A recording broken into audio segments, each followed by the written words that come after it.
ఈ వీడియోను మీకు సమర్పిస్తున్న వారు శుభమస్తు షాపింగ్ మాల్. వేదసారాన్ని లోకానికందించిన వ్యాస మహర్షి తపస్సు ఎక్కడ చేశారు? రామాయణ రచనకు ప్రేరణ పొందిన స్థలం ఏది? రవ్వంత పసుపు తింటే విద్య లభిస్తుందన్న నమ్మకం వెనుక కథేంటి? ఈ ప్రశ్నలన్నింటికీ సమాధానంగా సాగే అనగనగాలోని నేటి కథనమే గోదావరి ఒడిలో వెలిసిన అక్షర నిలయం, వేదవ్యాసునికి లభించిన సరస్వతి అనుగ్రహం.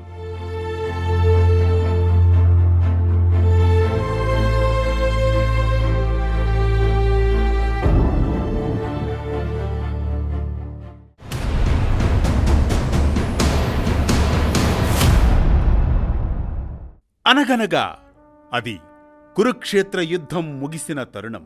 వేదవ్యాస మహర్షి హృదయం అశాంతితో నిండిపోయిన సమయం.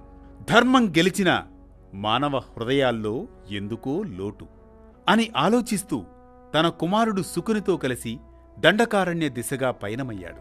శుక, యుద్ధం అనంతరం ఈ లోకానికి జ్ఞానమే శాంతినిస్తుంది. ఆ శాంతిని నేను వెదకాలి. ఆ శాంతి కోసం నేనిక తపస్సు చేస్తాను అంటూ గోదావరి తీరాన మంజీర నదీ సంగమంలో కాలం నిశ్శబ్దంగా ఆగినట్లుగా అనిపించే ప్రశాంతమైన ప్రకృతి మధ్య వ్యాసమహర్షి ఒక చిన్న కుటీరాన్ని నిర్మించుకున్నారు. చుట్టూ దట్టమైన వనాలు, పక్షుల కిలకిలా రావాలు, నదీ తరంగాల మృదువైన నాదం. ఆ ప్రాంతమంతా తపస్సుకు అనుకూలమైన దైవీక వాతావరణంతో నిండిపోయి ఉంటుంది. ప్రభాతవేళ గోదావరి జలాలపై పరుచుకునే మబ్బులు, సాయంత్రం మంజీర ప్రవాహంపై పడే సంధ్యారుణ కాంతి, ఈ రెండింటి మధ్య వ్యాసమహర్షి ధ్యానంలో లీనమయ్యేవారు. యజ్ఞాల ధూమం, వేదమంత్రాల నాదం ఆ కుటీరాన్ని నిత్యం పరమ పవిత్రంగా నిలుపుతున్నాయి. మనస్సులో కురుక్షేత్ర యుద్ధపు జ్ఞాపకాలు మిగిలినప్పటికీ ప్రకృతి ఒడిలో కూర్చొని జ్ఞానమే లోకానికి శాంతినిస్తుంది అనే ధ్యేయంతో ఆయన తపస్సు ప్రారంభించారు. అక్కడ ప్రతి శ్వాస, ప్రతి మంత్రోచ్చారణ భూమిని జ్ఞానక్షేత్రంగా మార్చే దివ్య సంకల్పంగా మారింది. ఆ తపస్సుకు జగన్మాత సరస్వతి దివ్య కాంతితో ప్రత్యక్షమైంది. మహర్షి, ఈ గోదావరి తీరం యాదృచ్ఛిక స్థలం కాదు.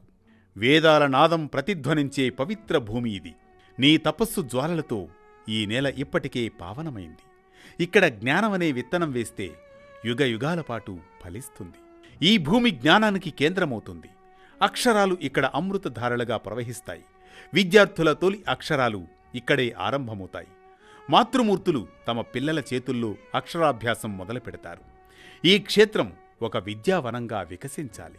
కాబట్టి ఓ మహర్షి, నదీ జలాల నుంచి 3 గుప్పిళ్ల ఇసుక తెచ్చి 3 దేవతల తత్వాలను ప్రతిష్ఠించు. జ్ఞానస్వరూపిణిగా నేనున్నాను. సంపదకు శ్రీ మహాలక్ష్మి అనుగ్రహం కలగాలి. శక్తికి మహాకాళి పరిరక్షణ ఉండాలి. అలా జ్ఞానం, ఐశ్వర్యం, శక్తి ఈ 3 లేకుండా లోకం సమతుల్యం కాదు. విద్యతో వినయం రావాలి, సంపదతో సేవాభావం కలగాలి, శక్తితో ధర్మరక్షణ జరగాలి.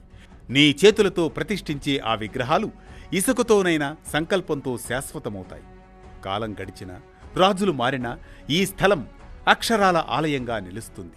లోకం అజ్ఞానాంధకారంలో మునిగితే ఈ క్షేత్రం దీపస్తంభంలా మారాలి. బాలల నాలుకపై మొదలయ్యే ఓం నాదం ఇక్కడి నుంచే విశ్వమంతా వ్యాపించాలి. మహర్షి, నీ తపస్సు ఫలితం ఇదే. లోకం విద్యతో వెలుగొందాలి అని జగన్మాత ఆశీర్వదిస్తుంది. ఆ ప్రాంతమంతా దివ్యకాంతితో ప్రకాశిస్తుంది. దేవి ఆదేశంతో వ్యాసుడు గోదావరి నదిలోకి దిగుతాడు. 3 గుప్పిళ్ల ఇసుక తీసుకువచ్చి బ్రహ్మ, విష్ణు, మహేశ్వర తత్వాలను ప్రతిబింబించే సరస్వతి రూపాన్ని ప్రతిష్ఠిస్తాడు. ఆ సమయంలో శుకుడు ప్రశ్నిస్తాడు, తండ్రి, ఇసుక విగ్రహాలా అని. అప్పుడు వ్యాసుడు మందస్మితంతో, శుక, జ్ఞానం కూడా ఇసుకలాంటిదే. నమ్రతతో మలిస్తే రూపం దాలుస్తుంది అని చెబుతాడు వ్యాసుడు. కాలక్రమేణా ఈ ప్రాంతం వ్యాసపురి, వ్యాసరగా ప్రసిద్ధి చెందింది. తరువాత మహారాష్ట్ర ప్రభావంతో అదే వ్యాసరా అనే నామం బాసరగా మారింది. ఇక్కడి ప్రత్యేకత ఇసుక విగ్రహాలకు పసుపు రాసి పూజ చేయడం. ఈ పసుపు రవ్వంత తింటే జ్ఞానం లభిస్తుందన్న గాఢ విశ్వాసం నేటికి అందుకే కొనసాగుతూ వస్తోంది. ఇదే గడ్డపై ఆదికవి వాల్మీకి కూడా సరస్వతీదేవిని ఆరాధించి రామాయణాన్ని రచించినట్లు బ్రహ్మాండ పురాణం చెబుతోంది. ఆయన సమాధి, పాలరాతి శిలలు నేటికీ మనకు సాక్ష్యాలుగా నిలుస్తాయి. రాష్ట్రకూటుల కాలంలో బిజలుడు అనే రాజు ఈ ఆలయాన్ని నిర్మించినట్లు కథనం. గోదావరి ఒడ్డున జ్ఞానం, తపస్సు, రాజాశ్రయం మూడూ కలిసిన అరుదైన క్షేత్రం ఈ బాసర. ఇది గోదావరి ఒడిలో వెలిసిన అక్షర నిలయం, వేదవ్యాసునికి లభించిన సరస్వతి అనుగ్రహం. ఈ కథనం మనకిచ్చే సామాజిక సందేశం ఒక్కటే: విద్య అనేది కేవలం డిగ్రీ పట్టా కాదు, వినయమని. జ్ఞానం అనేది అహంకారం కాదు, అది సేవ అని. ఇసుకతో చేసిన విగ్రహాల్లా మన జీవితాలు కూడా నమ్రతతో మలుచుకుంటే మహత్తర రూపం దాలుస్తాయని. ఈ రోజుల్లో విద్యను ఉపాధికే పరిమితం చేస్తున్న మనం బాసరను తలుచుకొని విద్యను విలువలతో కలపాల్సిన అవసరం ఉందని, అక్షరాన్ని ఆయుధంగా ఆత్మ వికాసానికి సాధనంగా మార్చుకున్నప్పుడే సరస్వతీ కృప నిజంగా మన జీవితాల్లో నిలుస్తుందని. ప్రతినిత్యం ఓ పురాణ కథనం, సూటిగా, స్ఫూర్తిమంతంగా, సామాజిక సందేశంగా, ధర్మం చెప్పే కథల సవ్వడి, జ్ఞానం చెలరేగే కథన పొరబడి, అనగనగా అంటూ మళ్లీ రేపు పలకరిస్తుంది ఆరుబయట వెన్నెల్లో జోకొట్టే కథల్లా వేటు న్యూస్.